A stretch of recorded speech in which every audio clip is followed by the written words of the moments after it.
सभी को मेरा नमस्कार। आज है 23 दिसंबर। तो आज के वीडियो का टॉपिक है पॉलिटी यानी भारत की राज व्यवस्था। कल की क्लासेस में हमने भारत के राष्ट्रीय प्रतीक चिन्ह पढ़े थे। आज की क्लासेस में हम जो भारत के संविधान में आर्टिकल दिए गए हैं यानी अनुच्छेद दिए गए हैं उसके बारे में पढ़ेंगे। तो आज की क्लासेस में हम अनुच्छेद के बारे में पढ़ते हैं यानी भाग एक में, यानी कि भारतीय संविधान के भाग एक में क्या दिया गया है। तो भाग एक में क्या दिया गया है, यानी कि भारत राज्यों का संघ होगा। क्या होगा? भारत राज्यों का संघ होगा। तो भाग एक आपका अनुच्छेद 1 से लेकर अनुच्छेद 4 तक दिया गया है। तो चलिए स्टार्ट करते हैं आर्टिकल 1 से। तो भाग 1 आज हम पढ़ते हैं भारतीय संविधान का भाग 1। तो भाग 1 में क्या दिया गया? संघ एवं उसका राज्य क्षेत्र, यानी क्या दिया गया है? संघ एवं उसका राज्य क्षेत्र। तो आर्टिकल कहां से कहां तक? 1 से लेकर 4 तक। कहां से कहां तक? 1 से लेकर 4 तक, यानी संघ एवं उसका राज्य क्षेत्र भाग 1 में दिया गया है। संघ एवं उसका राज्य क्षेत्र यानी कि आर्टिकल 1 से लेकर 4 तक। तो बात करते हैं आर्टिकल 1 यानी अनुच्छेद 1, यानी कि आर्टिकल 1 अनुच्छेद 1 में क्या दिया गया है?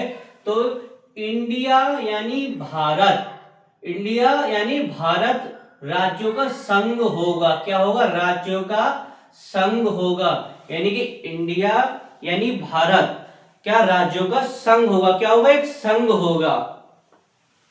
भारत राज्यों का संघ होगा तथा राज्यों को संघ से अलग होने का अधिकार नहीं है।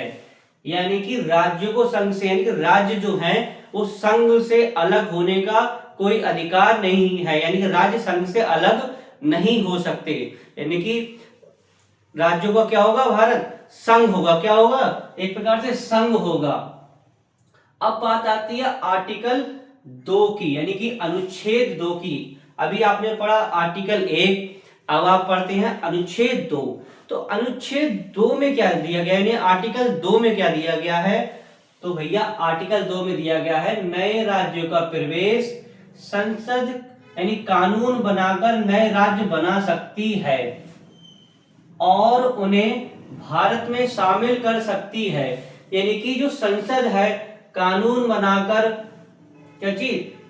नए राज्य को प्रवेश कर सकती है। फॉर एग्जाम्पल ले लीजिए, आपके जो सिक्किम था तो नए राज्य नई जमीन पर, यानी सिक्किम था तो भारत का क्या चीज?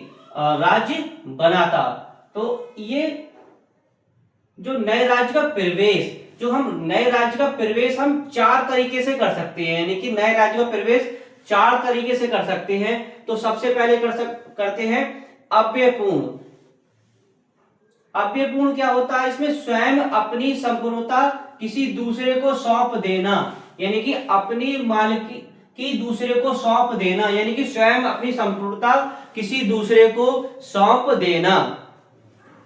अब भैया आती है उपलब्धि की बात। उपलब्धि से कैसे प्राप्त कर सकते हैं? किसी प्राकृतिक कारण से किसी भाग का मिल जाना। तो किसी प्राकृतिक कारण से किसी भाग का मिल जाना, इसके द्वारा भी हम नए राज्य का प्रवेश कर सकते हैं। तीसरा आता है आवेशन।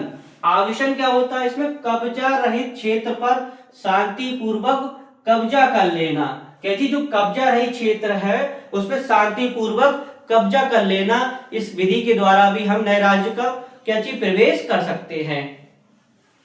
अब आता है चिरभोग। चिरभोग क्या होता है? लंबे समय से प्रयोग के बाद वहां अपनी क्या चीज? संपूर्णता घोषित कर देना, यानी लंबे समय से हम उसका प्रयोग करते आ रहे हैं, अब अपनी वहां पे क्या चीज? संपूर्णता घोषित कर देना। यानी 4 तरीके से हम नए राज्यों का प्रवेश कर सकते हैं। इसमें आर्टिकल 2 में क्या है? यानी कि नए राज्यों का प्रवेश क्या चीज? नई जमीन पर क्या चीज होगा? नई जमीन पर नए राज्यों का गठन होगा। अब आती है आर्टिकल 3 की बात। क्या चीज? आर्टिकल 3 के बाद अनुच्छेद 3 की बात क्या है?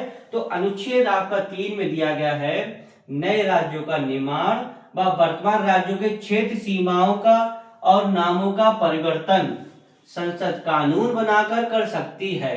यानी नए राज्यों का निर्माण, वर्तमान राज्यों के क्षेत्र सीमाओं में परिवर्तन संसद कानून बनाकर कर सकती है। जैसे उत्तरांचल पहले नाम था, अब उसका क्या कर दिया? उत्तराखंड। आपने आर्टिकल 2 में भी पढ़ा नए राज्यों का गठन, आर्टिकल 3 में भी पढ़ना है। इसमें अंतर क्या है? इसमें अंतर बस इतना है कि जो आर्टिकल 2 में है, आर्टिकल 2 में आपकी नए जमीन पर नए राज्य गठन होगा, और आर्टिकल 3 में क्या है, यानी भारत की जो पुरानी जमीन है सिर्फ उसके नाम क्षेत्रों में परिवर्तन किया जाएगा। जैसे कि पहले उत्तराखंड, पहले क्या था, उत्तरांचल था, अब उसका नाम बदल के क्या किया, उत्तराखंड कर दिया, तो भारत की जमीन थी। लेकिन आर्टिकल 2 के तहत क्या चीज, सिक्किम, सिक्किम को राज्य का गठन किया गया, सिक्किम राज्य गठन किया गया, तो नई जमीन पर। तो आर्टिकल किसके तहत किया गया, 2 के तहत किया गया। अब आपने पढ़ा आर्टिकल 2, आर्टिकल 3, अब आता है आर्टिकल 4।